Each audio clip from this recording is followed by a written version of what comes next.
Joining us now here in Los Angeles, Miko Brando, who was with us almost every night after this untimely passing, longtime Michael Jackson friend attending the funeral, and Dave, yes, that's his name, Dave. He was David Rothenberg. He was set on fire in 1983, suffered, as you can see, terrible scars. Michael Jackson befriended him and paid for a lot of his surgeries. Dave is also attending the burial. Why Dave? Well, to liberate myself from the confines of my father's criminality. He caused the fire? Yeah. He is a criminal, and he caused all this.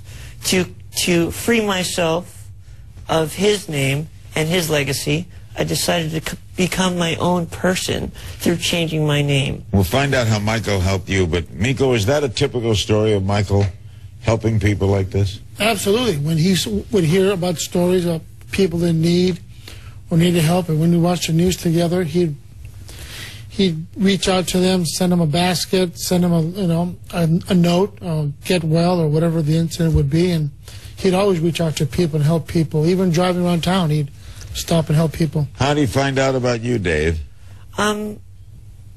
He heard about me, and he had contacted me and wanted to meet me. How old were you at the time? I was about 7 years old at the time. And were you in the hospital? I was not in the hospital at the time. I was in interim, back and forth from surgery. And what did he do for you? Well, basically, he befriended me. He took me into his life, which is very rare for Michael to do. But he opened up his arms to me and accepted me as a very good friend of his. And throughout the years, he never let me go.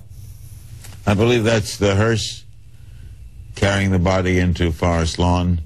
He will be interred. It looks like a beautiful place to have for him, Miko. It was very nice. It was a very nice compound. Yeah, we're going to be showing you close-up of that. That is Forest Lawn. Were you surprised, Dave, to hear from him when you were 7? Oh, it's a very interesting story, Larry. It was kind of, the visit to his Encino house was very impromptu, and it was kept a secret by my mother.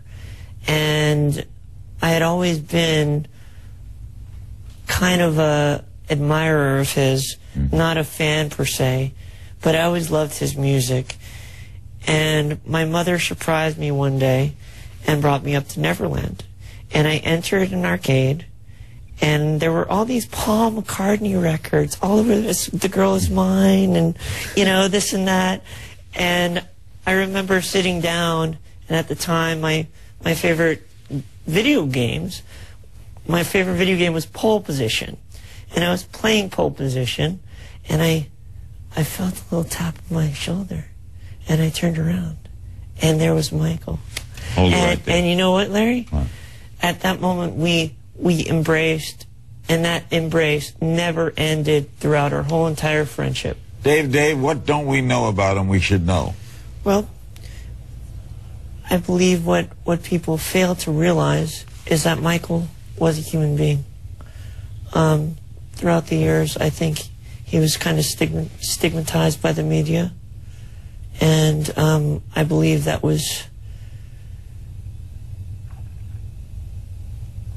wasn't really helpful to him or to anybody around him.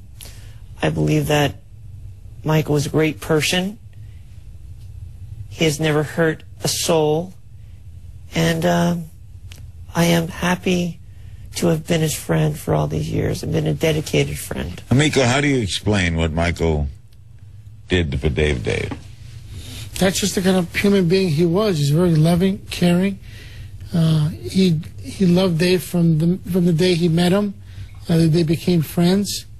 Michael helped him through the years, and that's the kind of person Michael was. I mean, he loved a lot of people, and he'll be missed and loved by a lot of people.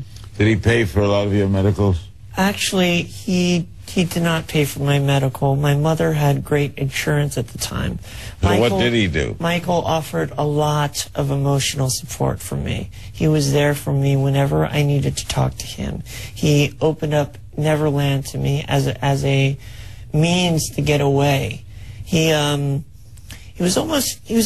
metaphorically, he was almost like a father that I never had. Huh. Well said.